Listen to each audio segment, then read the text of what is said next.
Assalamualaikum warahmatullahi wabarakatuh. Bismillah walhamdulillah wassalatu wassalamu ala rasulillah Sayyidina wa nabiyina Muhammad bin Abdullah wa ala alihi wa sahbihi wa man walah wa la hawla wa la quwata illa billah. Saudara-saudara sekalian, di mana saja kalian berada, bertemu kembali dengan channel Habib Betawi. Pembahasan bab puasa, kitab Taqriratus Sadidah. Jangan lupa saksikan episode-episode yang sebelumnya agar lebih lengkap di dalam mengerti di dalam masalah puasa. Episode yang ke-13 menjelaskan pembahasan yang membatalkan puasa. Bismillahirrahmanirrahim. Mubtilatus saum hiya kismani, kismun yubtilu sawabas saum la sauma nafsah fala yajibu alaihi alqada wa tusamma muhbitat. Kismun yubtilu sauma wa kadzalika sawab in kana bi ghairi udrin fayajibu fihi alqada wa tusamma mufattirat. Yang membatalkan puasa terbagi dalam dua bagian. Yang pertama yaitu bagian yang membatalkan puasa tapi tidak membatalkan puasanya, membatalkan pahala puasa, tidak membatalkan puasa itu, dan tentunya tidak menjadi wajib qada karena yang batal hanya pahala puasanya. Dinamakan muhbitat di dalam bahasa Arabnya. Adapun yang kedua yaitu yang membatalkan puasa termasuk juga pahalanya. Puasanya batal, pahalanya pun batal, kecuali kalau dalam keadaan udzur seperti sakit dan sebagainya, maka pahalanya tidak hilang, hanya membatalkan puasa, maka wajib qada. Itulah dua hal tersebut yang membatalkan di dalam puasa. Dinamakan mufattirat. Jadi ada muhbitat dan mufattirat. Muhbitat yaitu yang membatalkan pahala puasa, puasanya tidak batal, maka tidak ada kewajiban qada. Akan dijelaskan. Yang kedua adalah membatalkan puasa termasuk pahala puasanya pun hilang. Dinamakan mufattirat. Kecuali dalam keadaan udzur seperti orang yang sakit atau musafir, maka pahala puasanya tidak hilang sekalipun dia membatalkan puasanya. Pembahasan yang pertama yang membatalkan puasa yaitu muhbitat. Al-muhbitat hiya ma tubtilu sawabas saum. Qala sallallahu alaihi wasallam kam min shaimin laisa lahu min siyami ilal ju' wal atash. Yang membatalkan puasa bagian yang pertama yang dikatakan muhbitat adalah yang membatalkan pahala puasa. Puasanya tidak batal, akan tetapi pahalanya yang hilang, yang batal. Sesuai sabda Nabi besar Muhammad sallallahu alaihi wasallam, yaitu kam min shaimin laisa lahu min siyamih ilal ju' wal atas. Berapa banyak orang yang berpuasa tapi tidak dianggap puasanya oleh Allah Subhanahu wa taala, tidak ada nilainya, tidak ada harganya, tidak ada tingkatannya di hadapan Allah kecuali hanya rasa lapar dan rasa haus. Puasanya hanya sekedar menahan lapar dan haus, tapi tidak punya derajat, tidak punya nilai di sisi Allah Subhanahu wa taala. Apa saja? Yaitu dalam hadis Nabi Muhammad sallallahu alaihi wasallam, khamsun yuftirna shaim. Kata Nabi, ada 5 yang membatalkan puasa, yakni pahala puasanya hilang. Al-kadzib wal ghibah wan namimah wan nadru bisyahwa wal yaminul kadzibah. Yaitu berdusta, menggibah, namimah, memandang dengan syahwat, dan sumpah palsu. Apa itu ghibah?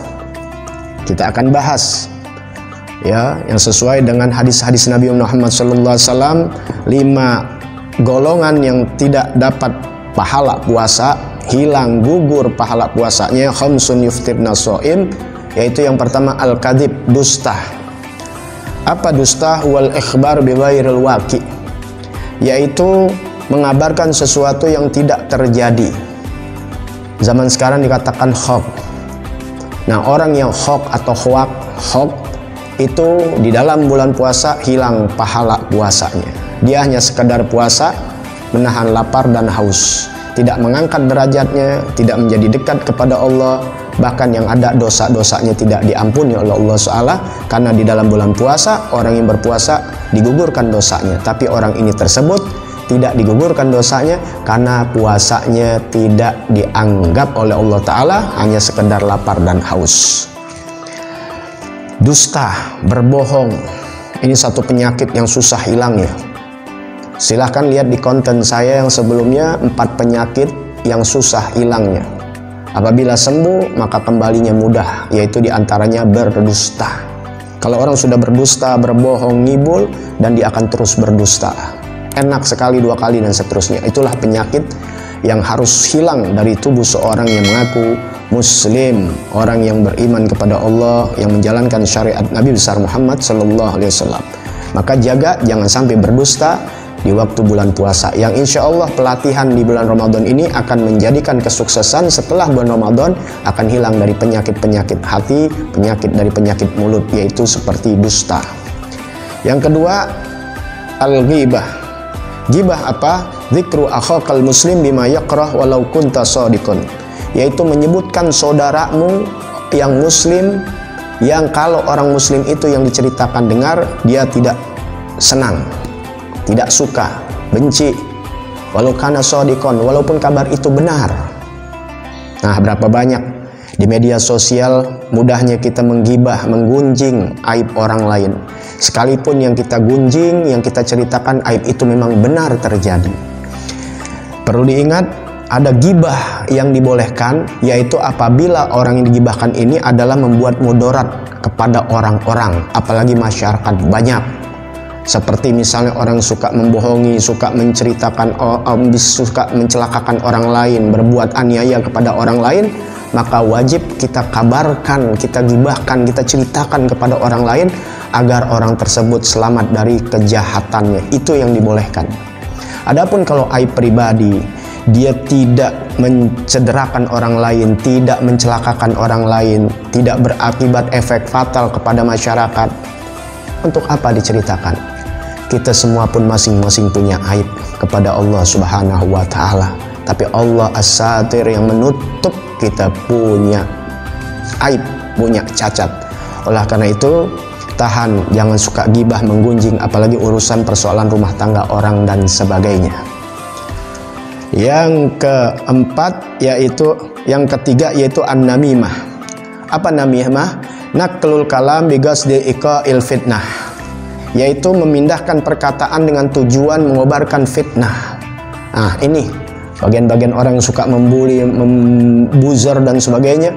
Ini perbuatan-perbuatan yang akhirnya membuat orang menjadi fitnah, tujuan memecah belah dan sebagainya. Nah, ini dilarang, yaitu namimah, mengadu domba seseorang. Yang orang sudah saling percaya, saling cinta, menjadi hancur. Ini bahayanya lebih daripada gibah. Apalagi kalau itu yang diceritakan adalah perbohongan, dosanya lebih besar, yaitu dosa dia berbohong, dia gibah mengunjing orang, dan dia adu domba orang lain. Kita tahu kalau itu menjadi fitnah, dosanya lebih besar daripada membunuh. Al-fitnatu asyaddu minal qatl. Al-fitnatu akbaru minal qatl. Ada 2 ayat yang Allah berikan ancaman kepada kita seorang muslim, seorang mukmin, yaitu fitnah lebih besar, lebih bahaya, jauh dosanya lebih besar daripada orang yang membunuh. Kemudian yang keempat, an-nadhru bisyahwah, yaitu memandang dengan syahwat. Membatalkan nilai-nilai puasa, membatalkan pahala puasa. An-nadhrunya kepada siapa? Memandangnya kepada siapa? Lima yahrumu, kepada yang haram. Au lima yahillu bisyahwah, atau memandang kepada yang halal dengan syahwat. Adapun kepada orang lain yang bukan mahram, yang tidak ada hubungannya dalam kekeluargaan nanti akan dibahas tentang mahram siapa saja. Ya, mahram seperti ibu kita, adik-adik kita, kakak kita, bibi kita, bukan ipar bibi kita. Itu kalau dipandang dengan syahwat, tak kala kita puasa atau istri kita yang halal, kita pandang dengan syahwat, itu membatalkan pahala puasa. Adapun kepada yang haram kita pandang, maka sekalipun tidak syahwat pun membatalkan nilai puasa. Kenapa? Karena di luar bulan Ramadan kita diharamkan untuk memandang aurat orang lain. Nah, bagaimana di bulan puasa? Maka hilang pahala puasa sekalipun tidak dengan syahwat. Jadi memandang dengan syahwat, yaitu yang kita pandang ini halal, tapi di bulan puasa kan harus jaga kita punya syahwat. Kita pandang dengan syahwat, membatalkan nilai pahala puasa. Adapun kepada yang haram, sekalipun tidak dengan syahwat, tidak boleh dilarang. Kemudian yang kelima, al-yaminul kadhibah, yaitu al-halful kadhib, sumpah palsu, perjanjian palsu, apalagi sumpahnya di atas ayat Quran. Waduh, bagaimana nanti dia dapat laknat dari Quran, dapat laknat dari Allah, karena dia berjanjinya langsung kepada Allah Subhanahu wa taala. Jadi bersumpah palsu, kesaksian palsu membatalkan pahala puasa, apalagi membawa nama-nama Allah, wallahi wallahi, sumpah Al-Quran dan sebagainya. Dan ditambahkan yaitu gauluzur wal fuhush, yaitu berkata-kata yang tidak pantas, berkata-kata yang keji, yang kotor, yang mengandung syahwat dan sebagainya, dengan candaan dan sebagainya, itu menghilangkan daripada pahala puasa. Jaga oleh kita masalah ini, sekalipun tidak membatalkan puasa tapi menghilangkan nilai-nilai pahala puasa di sisi Allah. Karena dengan nilai pahala puasa yang diterima akan menggugurkan dosa, akan mengangkat derajat dan mendekatkan diri kepada Allah Ta'ala, dan akan merubah seseorang akan menjadi lebih baik lagi. Oleh karena itu, kenapa di bulan Ramadan, setelah bulan Ramadan kita tidak menjadi lebih baik lagi? Nah, kadang kita hanya menjaga puasa sekedar lapar dan haus, tapi tidak menjaga hati kita, mata kita, lisan kita dari perbuatan yang dilarang oleh agama, kita tidak jaga. Maka tidak ada nilainya di sisi Allah Subhanahu wa taala. Mudah-mudahan Allah berikan kita taufik hidayah untuk bisa menjaga diri kita dari perbuatan-perbuatan yang dilarang oleh Allah Ta'ala. Allah jauhkan dari kita. Semoga kita bertemu bulan Ramadan yang mulia dalam keadaan baik dan menjalankan puasa dengan sebaik-baiknya. Jangan lupa subscribe, like, dan share-nya, bagikan ke sosial media kalian. Insya Allah bermanfaat buat kita dunia dan akhirat. Assalamualaikum warahmatullahi wabarakatuh.